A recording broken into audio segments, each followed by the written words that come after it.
17 armed officers, a helicopter landing in Manhattan, the mayor of New York City walking behind him, and Luigi Mangione in a bright orange jumpsuit playfully sticking his tongue into his cheek as cameras capture his Hannibal Lecter-style perp walk. "Y'all doing too much," one commenter noted as the NYPD's photos went viral. Another asked, "Is this a photo shoot or an extradition?" Outside the courthouse, supporters gathered with signs reading, "Luigi, the people hear you," and "Murder for profit is terrorism." One man traveled from Ohio just to attend the hearing. This is the story of how a prisoner transport became a Hollywood production and the questions it raises about who this show was really for.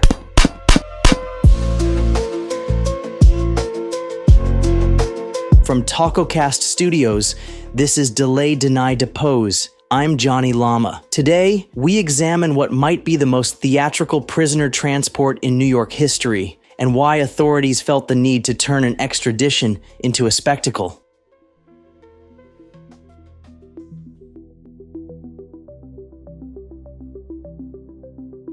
Every moment of his journey from Altoona, Pennsylvania was carried live on TV. Please stay back. In 2001, when the FBI created its most wanted terrorists list, there was no helicopter parade, no mayoral escort, no media circus. These were individuals who had orchestrated attacks killing hundreds of Americans. Yet on December 19th, 2024, New York City deployed unprecedented resources to transport a 26-year-old programmer accused of killing one person. 17 armed officers, a multi-state courthouse tour, a helicopter landing in Manhattan, the mayor of New York City walking behind him, and millions watched as he took what one defense attorney called a Hannibal Lecter-style perp walk to his arraignment. Wearing a bright orange jumpsuit, Mangione was escorted by a heavily armed contingent, flanked by Mayor Eric Adams and NYPD Commissioner Jessica Tisch. "We wanted to be here personally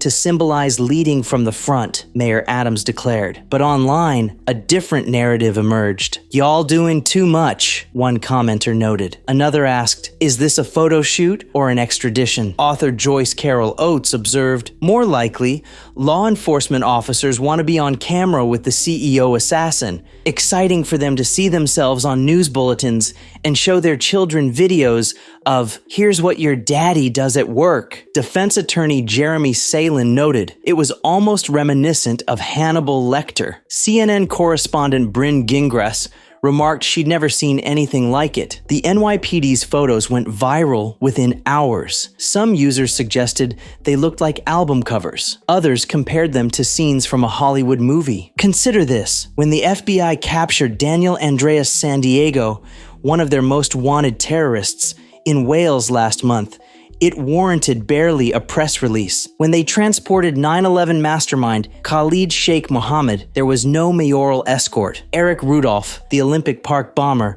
was captured, and despite being on the FBI's most wanted list with a $1 million reward, his transport warranted only basic security measures. Dzhokhar Tsarnaev, the Boston Marathon bomber, was simply hauled down to the grassy ground by SWAT officers and transported to a medical center without helicopters or mayoral escorts, despite the national impact of his crimes. Even Osama bin Laden's body was transported with less ceremony. The SEALs used a single Chinook helicopter and completed the entire operation in under 40 minutes. The contrast with Mangione's transport, involving 17 armed officers, a helicopter, mayoral escort, and extensive media coverage, raises questions about the allocation of public resources and the political theater surrounding his case. As Mangione approached the black van, cameras capturing every step, he did something unexpected. He playfully stuck his tongue into his right cheek,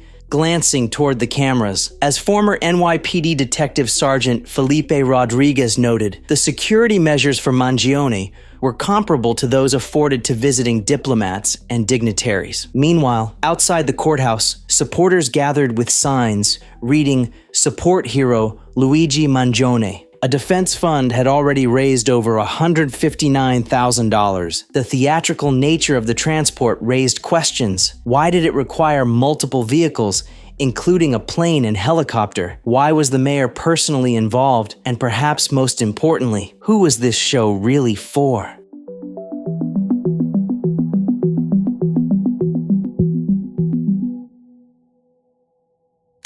Next time on Delay, Deny, Depose. As Mangione faces terrorism charges in 2 jurisdictions, his high-profile defense team raises troubling questions about double jeopardy. Meanwhile, investigators uncover disturbing patterns in his digital footprint that suggest this story is far from over.